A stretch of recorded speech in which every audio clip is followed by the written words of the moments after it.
Google বা ChatGPT বা AI যে ভার্সনগুলো এখন এসেছে সে সব কিছু জেনে ফেলেছে এমন ভাবার কোনো সুযোগ নাই। অনেকে মনে করেন যে আমি আরবি ভাষার শব্দ গুগলে সার্চ করলে তো এসে যায়। এখন তো অনেক ভালো ভালো ভার্সনের ডিকশনারি পাওয়া যায়, বিভিন্ন ভাষা শেখার অনেকগুলো অ্যাপস এখানে আছে।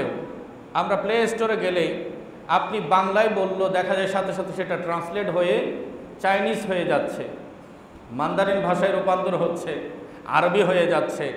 বলছেন কোন ভাষায়? বাংলায়। ওই অ্যাপ আপনার কথা শুনে আপনাকে রিপ্লাই দিচ্ছে অন্য ভাষার। এরকম সম্ভাবনা তৈরি হয়েছে কিনা?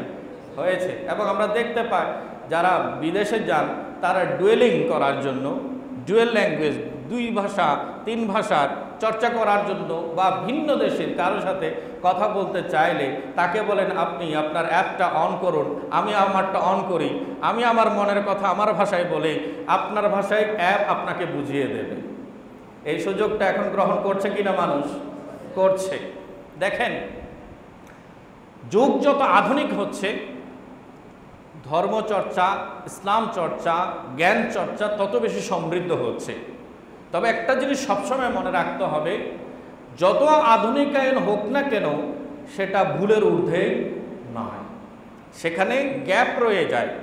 এখন আমাদের সন্তানেরা যে কোনো বিষয় চিন্তা করছে, সে একটা প্রেজেন্টেশন দিতে হচ্ছে, সে প্রেজেন্টেশনটা তৈরি করার জন্য আগেই একটা কনসেপ্ট তৈরি করে, শিরোনাম তৈরি করে সে দেখা যায় চ্যাটজিপিটিতে চলে যাচ্ছে, এআই ব্যবহার করছে, আর্টিফিশিয়াল ইন্টেলিজেন্স যেটাকে বলা হয়।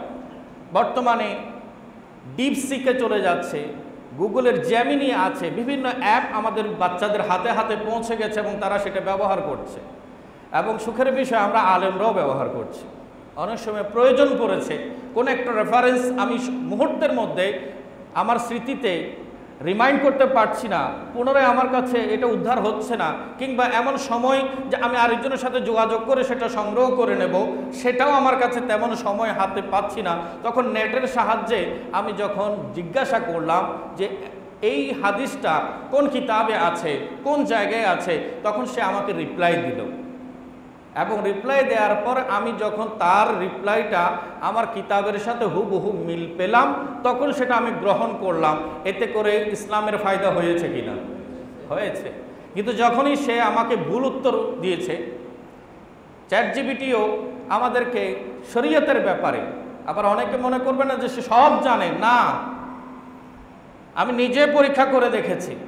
কোরআন ও সুন্নাহর এমন অনেক জায়গা আছে যেগুলোর ব্যাপারে সে চুপ রয়েছে, সে কথা বলতে পারেনি, সে কোনো আনসার করতে পারেনি। তাহলে গুগল বা চ্যাটজিপিটি বা এআই যে ভার্সনগুলো এখন এসেছে সে সব কিছু জেনে ফেলেছে এমন ভাবার কোনো সুযোগ নাই।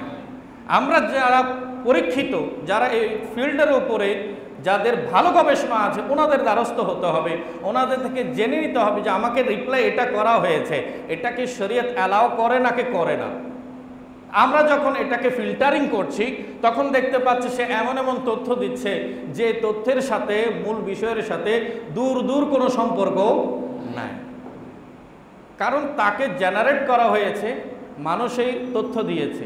এখন যে যে বিষয় যতটুকু জেনেছে ততটুকু তাকে তথ্য দিয়েছে এবং সেই তথ্যের আলোকে সে রিপ্লাই দিচ্ছে।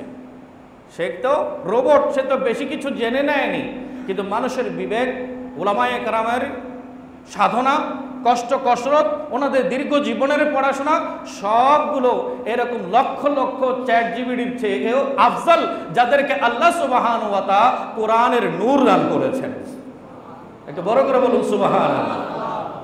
আজ দুঃখ এক জায়গায় আছে যে আমরা আলেম ওলামার কাছে যাওয়াটাকে কষ্টের মনে করছি, আর যেখানে গেলে আমি সঠিক তথ্যের সাথে সাথে আবার মিথ্যা তথ্যের মিশ্রণও পড়ে যাব, সেগুলোকে সহজে গ্রহণ করা শুরু করে দিয়েছি। এটা কিন্তু আমাদের বিপদ ডেকে আনছে। সেজন্য আমি সবাইকে বলবো, সব জানতা বনে যাওয়ার সুযোগ নেই। কোরআন ও সুন্নাহ সম্পর্কে যদি আমরা স্টাডি করতে চাই, কমপক্ষে 14 থেকে 42টি বিষয়ে আপনাকে পারদর্শী হতে হবে।